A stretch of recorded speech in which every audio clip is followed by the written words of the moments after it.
Assalamualaikum warahmatullahi wabarakatuh. Hai semuanya, kali ini saya lagi berada di Aula Puskesmas Tegal Barat, mau mengikuti sosialisasi posyandu remaja. Ada apa dengan remaja? Yuk simak videonya sampai tuntas ya.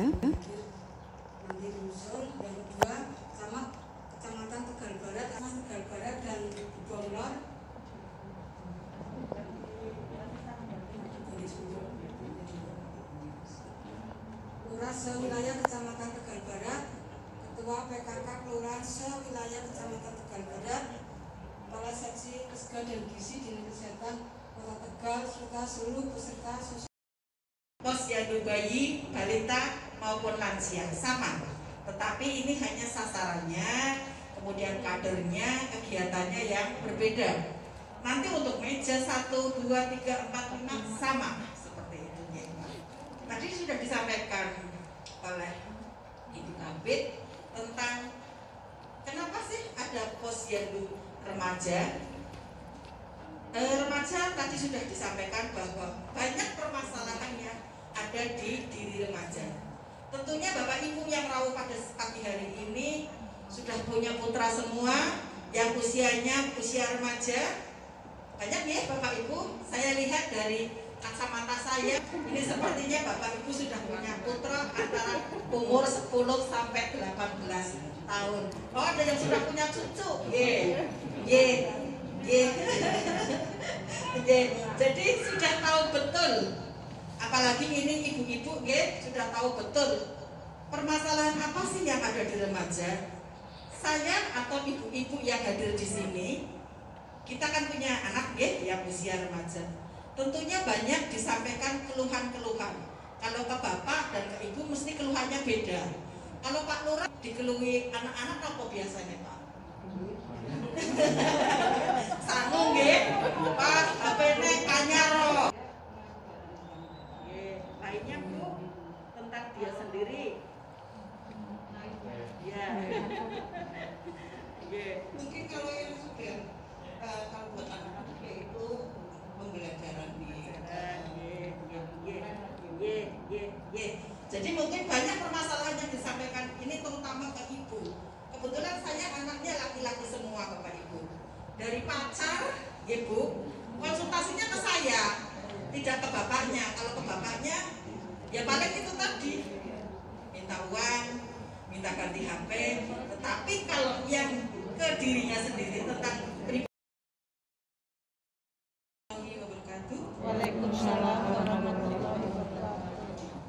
Yang saya hormati Bapak Camat Tegal Barat atau yang mewakili, yang saya hormati Lurah Sekecamatan Tegal Barat, yang saya hormati Kepala Puskesmas Tegal Barat, yang saya hormati Kabid Kesehatan Masyarakat Dinas Kesehatan Kota Tegal, yang saya hormati Ketua Tim Penggerak PKK Kelurahan Sekecamatan Tegal Barat atau yang mewakili, yang saya hormati petugas Prokes Puskesmas Tegal Barat, yang saya hormati dan saya banggakan para kader dan tamu undangan. Mohon maaf mungkin saya datangnya telat sekali karena tadi juga ada pleno PKK juga di Pendopo, jadi isi dulu di sana baru ke sini.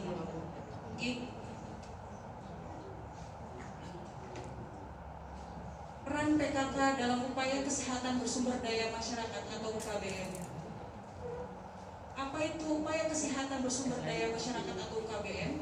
Pengertiannya adalah wahana pemberdayaan masyarakat di bidang kesehatan yang dibentuk atas dasar kebutuhan masyarakat, dikelola oleh, dari, untuk, dan bersama masyarakat dengan pembinaan sektor kesehatan, lintas sektor, dan pemangku kepentingan yang lainnya.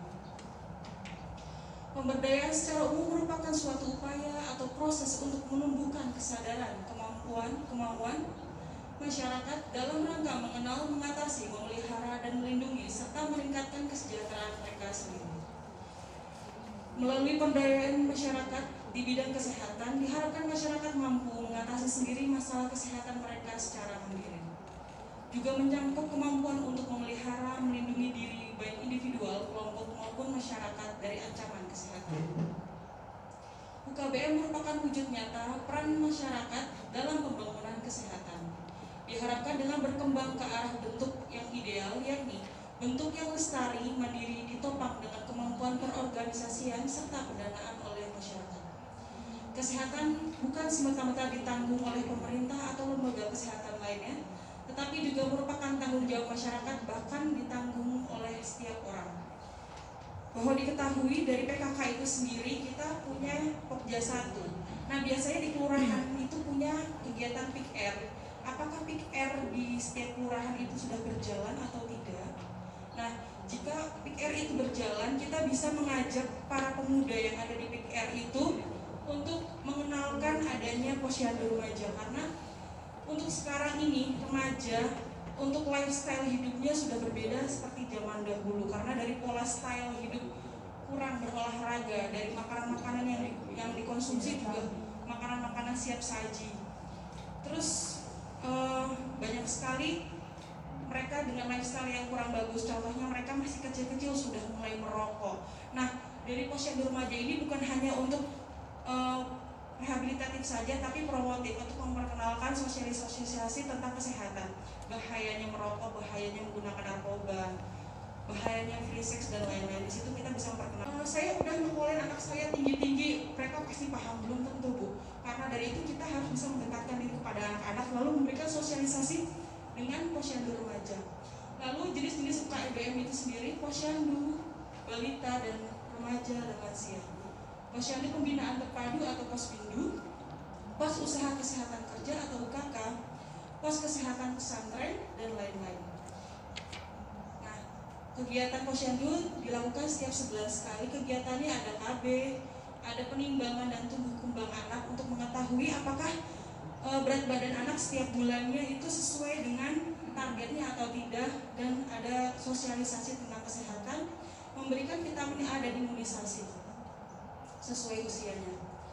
Posyandu itu sendiri apa? Yaitu lembaga kemasyarakatan yang mewadahi pemberdayaan masyarakat dalam pelayanan sosial dasar dan dalam pelaksanaan yang dapat disinergitas dengan layanan yang lainnya.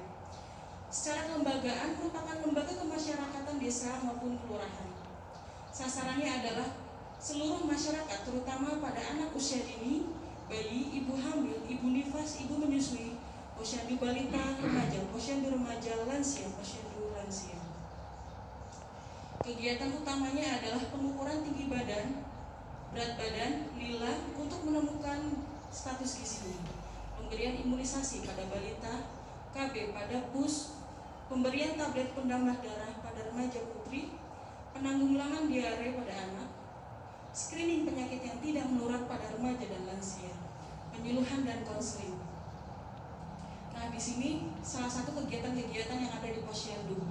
Selain tadi sosialisasi yang sudah dikatakan, bukan hanya untuk remaja putri saja, ini bisa di screening untuk remaja laki-laki. Di situ bisa diketahui sebelum mereka menikah. Bisa ditanyakan mereka pernah minum alkohol atau tidak, atau konsumsi. Nah, itu kan berpengaruh. Kalau dia sering minum alkohol, biasanya lama-lama jadi hepatitis B. Nah, hepatitis itu sendiri A, B, C, D ya, itu juga bukan hanya bermasalah kepada laki-lakinya itu sendiri, bisa juga menular kepada istrinya. Kita nggak tahu, kita merasa calon suami kita itu sehat, ternyata ketika sudah menikah kita ketularan hepatitisnya. Sedangkan hepatitis itu sendiri sampai sekarang susah sekali ya untuk diobati, terutama hepatitis B, apalagi kalau sudah masuk ke komplikasinya. Untuk Posbindu pembinaan terpadu, peran serta masyarakat dalam melakukan kegiatan deteksi dini dan pemantauan risiko penyakit tidak menular atau PTM yang dilaksanakan secara terpadu, rutin, dan periode. Faktor risiko PTM adalah merokok, minum beralkohol, pola makan tidak sehat, aktivitas kurang, dan obesitas dan stres. Dilakukan kegiatan konseling dan rujukan, sasarannya adalah kelompok penyakit PTM dan penyandang PTM usia lebih dari 15 tahun ke atas. Nah, ini salah satu yang lebih banyak sekarang adalah PTM, penyakit tidak menular. Nah, itu yang jadi contohnya untuk lifestyle, untuk makanan-makanan anak zaman sekarang udah senang-senang makan fast food. Gak kayak zaman dulu, makanannya rujak yang alami-alami. Sekarang mah dikit-dikit GoFood, makanan-makanan Korea, samyang lah, apa itulah. Nah, ini kan salah satunya kita harus pendekatan untuk sosialisasi. Pos UKK, usaha kesehatan kerja, suatu wadah untuk upaya kesehatan berbasis masyarakat pada pekerja sektor informal yang dikelola dan disegerakan dari, oleh, untuk, dan bersama masyarakat pekerja melalui pemberian pelayanan kesehatan dengan pendekatan promotif, preventif, dan kuratif dan rehabilitatif yang 10 bulan Maret balapan sama pengumuman pandemi Kak. Jadi tanggal 8 kami launching, sepekan setelahnya sudah tidak boleh berkegiatan dengan pembatasan PSBB dan segala macam. Ya, jadi alhamdulillahnya sempat launching. Sempat launching deh. Ada pointer atau ada yang next? Oh ya Allah. Ini saya kayak ujian skripsi. Yang datang senior saya, dosen saya ya. Ya, baik. Pertimbangannya kenapa kami membentuk tadi sudah disampaikan panjang lebar ya oleh Bu Mari, Bu Endri dan Bu Endang. Kenapa sih Posyandu Remaja dibentuk? Sama Bapak Ibu, kami juga melihat kekhawatiran yang sama ya, bahwa remaja ini biasanya kalau diidentikan dengan potensinya masalah, kenakalan remaja ya, kemudian ada apa ini remajanya yang salah, padahal mereka juga sebenarnya punya potensi.